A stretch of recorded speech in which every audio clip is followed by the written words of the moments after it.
Welcome to this week's Eccentric Minute, brought to you by Eccentric. This week's Eccentric Minute is one of my favorite exercises to do with the K-pulley, and that is the pull-through. Guys, once you've figured out about how far you need to walk out with the K-pulley, grab whatever attachment you're using for the pulley, walk yourself out there, and really push your hips back at the K-pulley. From there, when you hit that stretch, really punch your hips forward, keep your chest up, and try to extend your knees and your hips all the way through. And this is where one of the major benefits of using a flywheel kicks in, as it pulls you into a deeper stretch as you push your hips back into your hamstrings and your hip extensors, so that you really open it up and stretch everything out in the back. This is an exercise that I'm sure your athletes are going to love to hate, but reap awesome rewards from. I really hope you enjoyed this week's Eccentric Minute. Make sure you check them out at eccentric.com to find out everything you need about the K-box and the K-pulley. Being a strength and conditioning professional requires constant pursuit of better knowledge, better methods, and better means. But what if there was a place where strength and conditioning coaches could learn from some of the most innovative practitioners in the world, such as Jeff Moyer, Lachlan Wilmot, William Wayland, James the Thinker Smith, and Keir Wenham Flatt? Well, you could find multiple lectures from each of these top-level coaches and a few lectures and examples from yours truly as well, all in the Strength Coach Network. The Strength Coach Network is going to bring you well over 100 different lectures from some of the top practitioners in the world to be your one-stop shop for your continuing education and professional development. So hop on over to strengthcoachnetwork.com/CVASP today and get your 48-hour trial for only $1. That's strengthcoachnetwork.com/CVASPS to get your 48-hour trial for only $1. I look forward to seeing you in the Strength Coach Network. Hello, and welcome to the podcast. Today, guys, we have an absolutely awesome talk. We are going to go through the return to play protocols that they're working on building and developing up at DePaul with Ryan Nosak. After a really quick rundown of how we got up to Chicago, we're going to dive right into the motivation behind this program and then get right into where a lot of the driving factors were when it came to influences and different research that he was pulling together to build this template that they have put together for the return to play for their student athletes. But then he's going to share with us the evaluations that he's utilizing and where these checkpoints are at each block of the training and how it impacts the progress for each step, each phase, and each kind of moment when you're getting these athletes to come back into the return to play protocol. This is a really awesome 15,000-foot view, guys, where Ryan's going to not get into just the evaluations and the tests, but also exercise selection, modifications, where he kind of has his big rocks, and not just when we're talking about the exercises themselves, but also sets, reps, volumes, intensities, the whole nine. This is really an awesome talk, guys. I hope you enjoyed as much as I did. Let's get right to it. Ryan, thank you so much for spending the time with us today. Jay, thanks for having me. I'm a longtime listener. Really honored to be a part of this today. Thank you very much. Man, it's just great to chop it up, brother. It's been too long. Miss having you here in July, buddy. I know you've been busy up there in Chicago, but for the 3/4 of a human being who doesn't know who you are, let's let them know how you got up there to DePaul. Just do a little abbreviated version. Started my career as an undergrad at Penn State. At Penn State, I was really fortunate to have great mentors under Cam Davidson, Craig Fitzgerald. As an intern at Penn State, that led me to a graduate assistant role at Tennessee State University in Nashville. While there, I also did an internship with Vanderbilt. That led me to meeting the great Todd Hammer at Robert Morris University as an assistant. After working with Todd for about a year, I went down to UNC Charlotte, spent 2 years there as the assistant strength and conditioning coach for women's basketball and men's tennis. And then basically that led me to my role now as the assistant director at DePaul University. I'm over all of the track and field squad, women's soccer, men's golf, and then I assist our director of men's basketball, Jimmy Duba, with coaching for that sport as well. Yeah, man. Always great to get some of the Ham fam on. Always awesome. I know that he's just going to sit here and be cheesing ear to ear right now. Oh my God, he's loving this right now, man. Hopefully I made his week. Yeah. Well, I mean, we also can say that the connection with Hammer came from Juniata, but also because even though he won't show up, he used to send an assistant down to see VASPs, and you were the first one that he sent. 2015, he said, pick up the phone, call Jay DeMayo, tell him you're coming to the conference. I probably could have just went on the internet and signed up myself, but of course, Hammer made me call you. And you know what, Jay? The rest was history. I came to one of the best seminars there is, met a lot of great contacts, and I haven't been the last 2 years, but the goal is to make it back this year for what's next year, what's going to be an incredible lineup. Yeah, I'm excited, man. It'll be great to have you guys back down. But what you're doing right now, people may have remembered we did a talk about a year and a half ago where we were talking about monitoring and looking at some of the stuff you guys have been doing on force plates, but that has now matured and meticulated into some return to play stuff that you've really been driving home up there.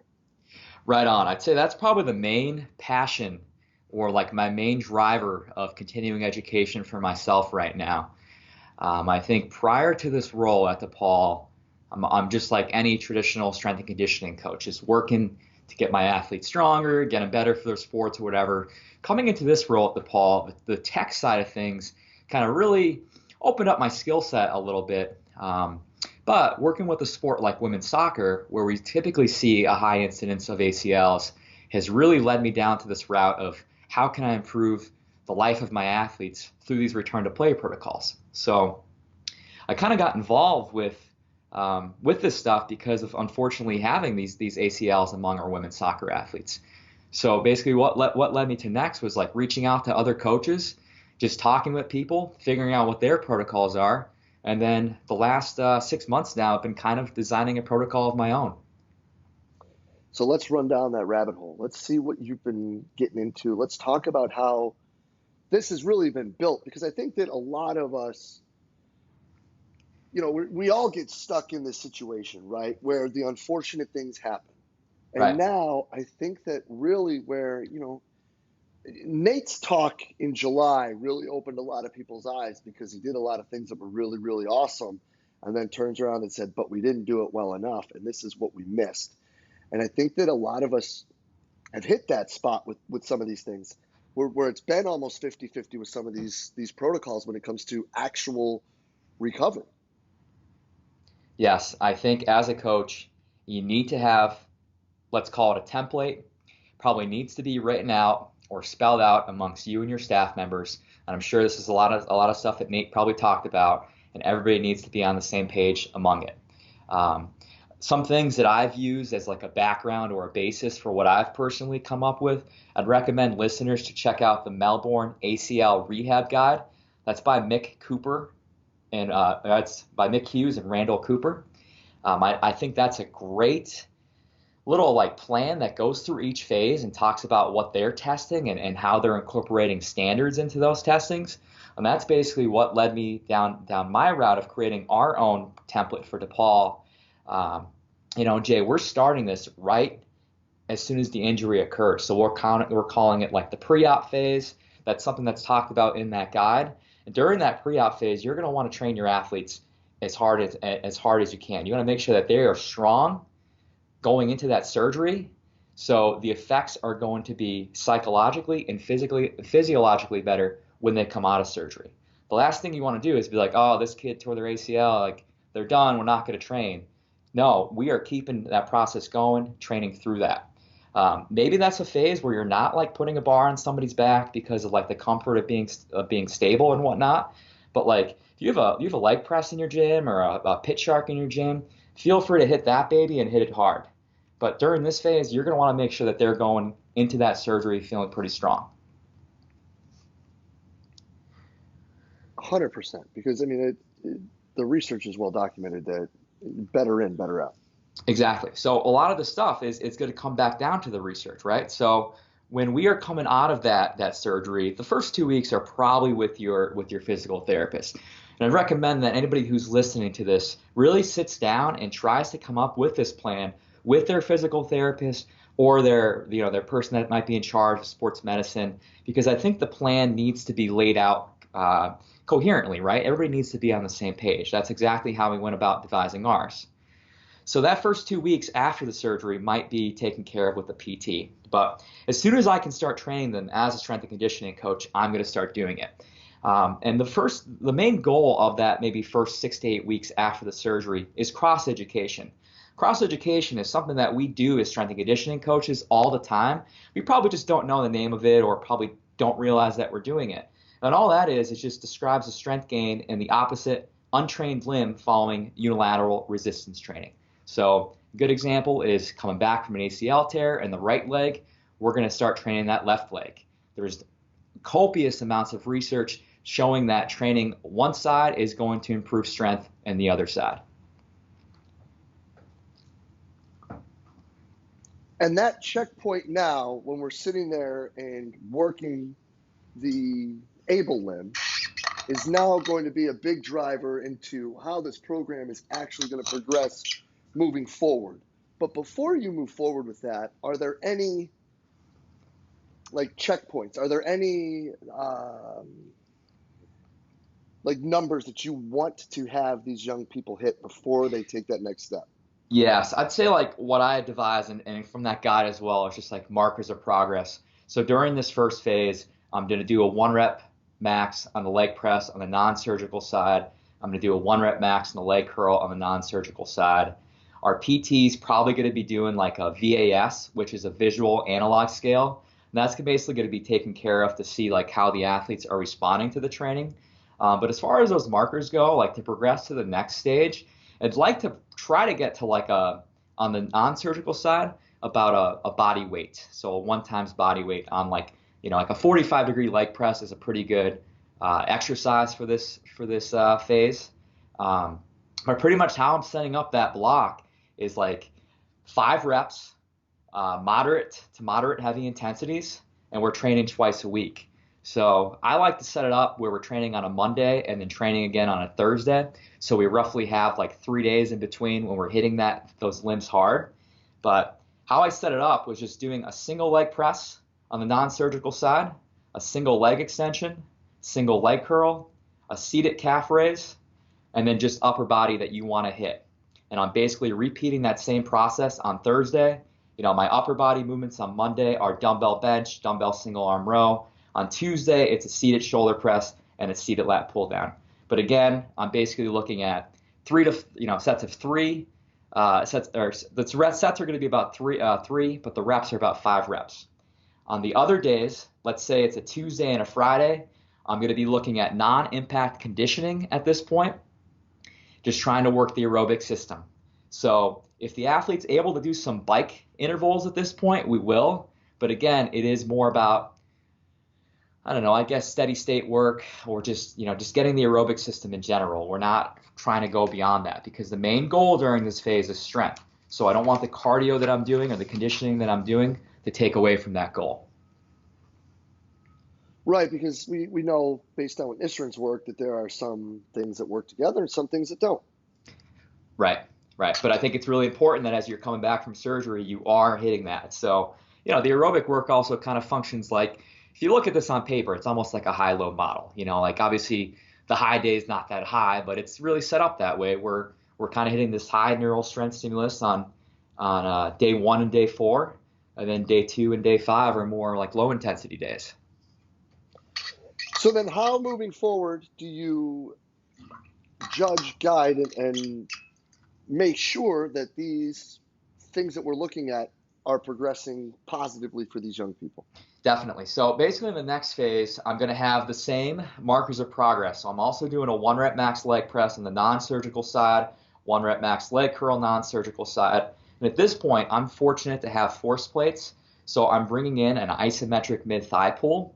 And at this point too, I'm looking at doing more like belt squat like setup rather than like grabbing the bar. Just because like my population, they aren't always the most skilled to do like the actual isometric mid-thigh pull with the hands on the bar. So being in that belt squat position really gives me like a good driver of a good number for like a driver of progress. But doing that iso is not really going to put them in any threatening state. As far as like the sets and reps during this phase, I'm still doing the same, pretty much like 3 by 5 weights are going to be a little bit heavier. What I'm doing on the non-surgical side, though, is including more eccentric work, stuff that might be like 2 up, 1 down. So a little example, eccentric 2 up, 1 down on the leg press on the non-surgical side. And then on the surgical side, we're doing concentric work. And that's pretty much the same for the leg press, the leg curl, the calf raise.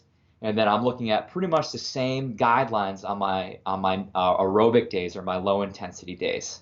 At this point now, I'd like to see like a 1.5 or maybe a 1.5 times body weight on that leg press, on that single leg side. I think that's a pretty good marker of progress to get us to the next phase. I dig that, because I think that all too often that's one spot right there where people have a hard time figuring out, well, are they ready, or do we stay here a little longer? Well, I think every case is going to be different. So with these guidelines here, in my head, I may have it set up to be 3 or 4 weeks, but you might find that somebody is progressing really well in 2 weeks, or you might find that somebody needs 6 weeks. Every case is going to be a little bit different. But I think just knowing that you're actually having this retest process and knowing where to go next is going to be a great step for coaches listening in on this. I think a lot of people may not already have that set up already. So then once they do tick that box, where do you go next? Yep, we're looking at maybe what I call the third phase. And this is where we're getting into our solid strength neural work here. So instead of doing 5 reps, maybe we're down in like the 3 rep range. So maybe I'm just kind of switching. Instead of doing 3 by 5, maybe I'm doing 5 by 3 during this range, during this block. I'm still including the eccentrics on the non-surgical side, and now I'm programming that on the surgical side as well. So leg press example again, I'm doing eccentric 2 up, 1 down on both sides. But I am adding in a third lift now. So my lifts shift from Monday to Thursday to Monday, Wednesday, Friday. And I kind of go to like a more of a push, pull, full body structure. On my pull day, I'm starting to include a heavier or a more, if you want to call it functional movement, like a hex bar deadlift. And then on Friday, I recommend that people start exploring options like a hack squat or a pitch shark squat. I think it's important that you're starting to kind of move away from the machines at this point. But again, it's going to kind of come down to a case-by-case basis. If they can come and do the hex bar deadlift earlier or do the hack squat earlier, I'm going to be doing it. And then I have my same markers of progress during this phase. I'm doing the 1 rep max leg press on non-surgical side, but I'm starting to look at those numbers on the surgical side. And then we are going to repeat the isometric mid-thigh pull test as well. I think this is also a point where people can start looking at plyometrics. And the plyometrics I'm including at this point are more of like pass rudiment hops, very low-level plyometrics. And, I do have to say that our PT is doing stuff at this point that involves jumping, so I don't want to say this is the only jump that we're doing. Our PT is probably doing stuff like a single-leg lateral hop test or maybe like a crossover test. But, that is their area of expertise in this. And they're also handling the balance and proprioception stuff, like a star excursion test or a Y balance test. So now when you're bringing in multiple evaluations that have different scoring options with them, how now do these all kind of, melting pot together to continue to determine progress? Yeah, I think moving to like a hex bar deadlift, right? Like I'd love to say that we need to do a two times body weight squat or 2 times body weight deadlift at this point, but that's not going to be the case because we're throwing in a new movement. So you kind of have to have a different standard for that. On that, I'd like to try to get to like a 1 times body weight, 1 rep max on the hex bar deadlift during this phase. But again, I'm going to look back and see how we've done it on the non-surgical side during this phase. Ideally, probably want to see like a 10% difference between the surgical and non-surgical side on your single leg press or your single leg hamstring curl during this phase. I love that because I think that, again, now that we can start to put actual quantifications into what we're looking for, now we can start to have legitimate conversations, not just cross spectrum here with sports med and ourselves, but also with the athlete. That's why we did this, because we want it to be a checklist of sort for everybody who's involved. and to know that like if I'm programming strength work in the weight room, the PT's not programming the same strength work when they're doing physical therapy. And likewise for the balance and proprioception stuff. Because I think it's really important that the athlete knows where we are and where we're going and how we're going to get there. So the template is for everybody involved, not just the coach, not just the strength coach, not just the sports med, but more importantly, for the athlete to have the GPS to know how we're going to get there. And now we talked a little bit about autonomy before. So how much now, as they are starting to be able, because you're talking about exercise selection, you're talking about getting them away from the machines and starting to have them hold Yep. themselves up. Now at this point, how much of that autonomy are you giving back to them, or is this still going to be more guiding because of the situation at hand? This is like if I'm envisioning this right now, we're probably talking about 16 weeks out from here, maybe 14 to 16 weeks. We're going to start transitioning to our next block, which is more like week 17 to 20 and whatnot. And at this point now, like if the athlete feels pretty good, they want to start front squatting or back squatting, like I'm going to let them go with that. And that's also like pretty much the next progression that we have in mind as well. So if they want to stay, like if they want to move that hack squat to like a pitch shark instead of like a back squat, hey, that's fine. Like I'm not going to fight them on that. We're going to explore that option. But I also want to give them that opportunity now where like as we are transitioning back to like this is probably like the return to performance state where we've already gotten pretty strong. I'm going to give them the chance to pick the movements that feel best for them.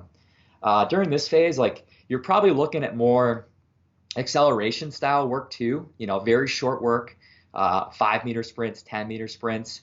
I failed to mention that in the phase before this, you're probably looking at sled pulls, things like postural drills to reteach the athlete how to actually put force into the ground, how those positions should feel when they go into sprinting. So I think like as you look at this like holistically, you have these movements that you can give them, but you can also probably give them some autonomy when it comes to like, how you're performing some of your sprints and how you're performing some of your plyouts at this point. Now, with all of that, because you had talked about some of the stuff that Dan does with the jumps and that, another thing that's been really talked a lot about is the role of technique and building that back when it comes to not just sprinting but change of direction. Where does that start to fit in, and where and how are you looking at that when it comes to dealing with this protocol? That's a great question.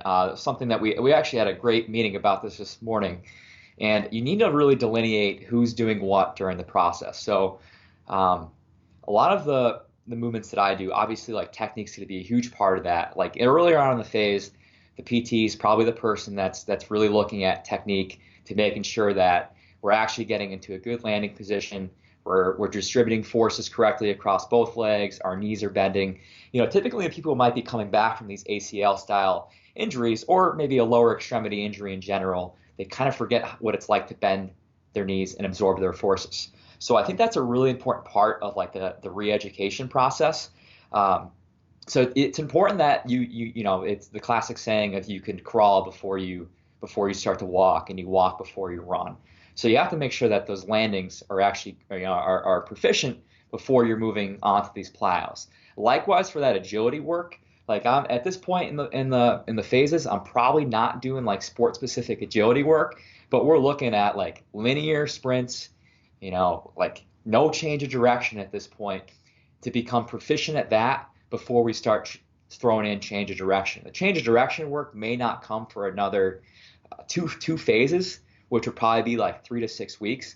But, I think you need to get people doing really great sprints from like a short to long approach. So however that might be, if you start off with 5 meters or 10 meters and you work them out to maybe more acceleration work where you're hitting 20 or 30 or even up to 40. And then once you feel probably comfortable with technique at that point, you could start looking at doing some more agility based change of direction drills where it's super simple. Maybe you're doing like a crossover run into a linear sprint or a back pedal into like a linear sprint. But I don't think things need to get complicated at this point because it really is about re-educating the athlete how they should be performing those movements correctly. I love that because I think that when you're sitting there with it, again, you're allowing them to figure some things out. but you have some specifics that they need to figure out before you can move to the next phase. That's what it is. That's what it's about too. I mean, I think earlier on with those maybe change direction phases, like there's things that I want to do first that I want to make sure that they can properly do, given clearance by the PT and knowing what I can see with them doing. But if they look good and they're like, hey, like instead of doing this back pedal to sprint today, can I do a 45-degree drop step and then come? I feel like that's more specific to my sport. I don't think that's really going to change the game a whole lot. Like I think that's probably going to have better outcomes than if the athlete feels like that's going to allow them to get more out of the training as well. So now let's look about the next step, right? So we've got them through sprinting. We're starting to look at how they can change direction. We're starting to see some of the strength come back. So now we're really getting back into activity. We are. Probably like weeks 20, weeks 22, 24 at this point.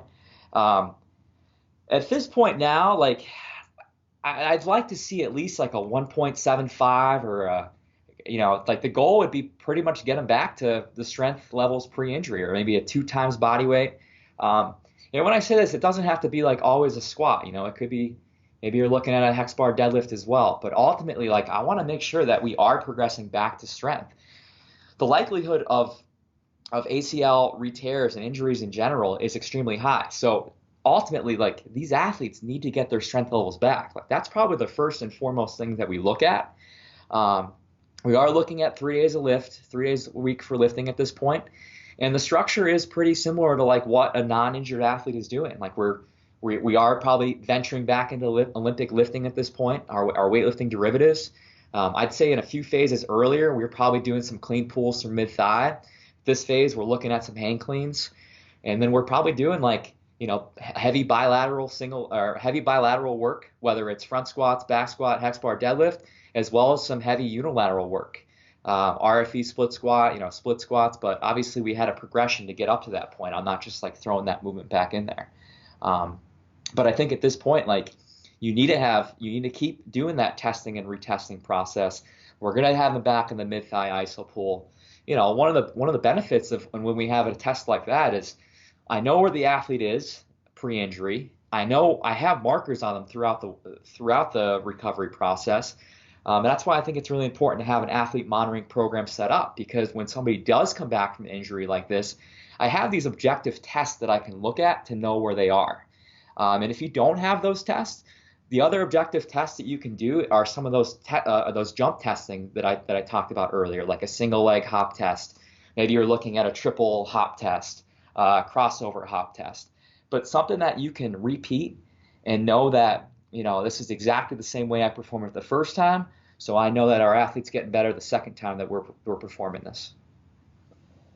That's great, man. And now the final product. So where do you see that finishing point, that point to know where we are, when we are, with a pretty high level of confidence that it's time to go? Yeah, I don't want to say it's like pre-injury strength levels, because like depending on the time of year that it happened, the athlete like may not have been at their best. And spending all this time when like maybe they're not like practicing as much and they're training with me, like ultimately like I want to see them be super strong at this point.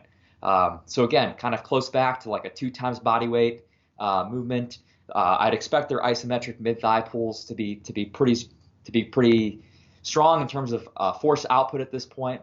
At least their best, if not like 95 or 90% of their best ever.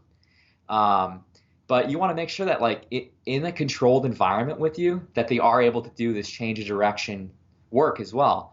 Are they sprinting faster during this time? I think those are all important issues to address. Like you need to make sure that your athletes can sprint in a short distance before you're setting them back on the soccer field and going like full distance at practice, right? Like if you're not having somebody sprint 10 meters before you're doing 20 or doing 20 before you're doing 30, I don't know. I feel like you're missing some of that progression right there. Likewise for that change of direction stuff. Like it's got to be done, I think, in a controlled environment before you're making it more chaotic. So then in that last phase, that agility, that change of direction, that agility stuff is more sport specific. It's maybe more done reactive, where you're clapping for somebody to react, or you're holding up a finger and having them cut to like the side that you're, holding up the finger on, whatever that might be. But I think at that point it's got to be done as reactively as possible. 100%, brother. 100%. Well, listen, man, let me get you out of here on this, Ryan. Where can people see more? Where can they learn more? Where can they get a glimpse of what you're building, what you're doing, and all the great stuff going on up there in Chicago? For sure, I'm probably the most active on Instagram. I'm trying to do a better job of just posting stuff that we're doing, get my, post just to get some this stuff out there as much as I can. My handle is RNOSAK. Also on Facebook, don't really use it.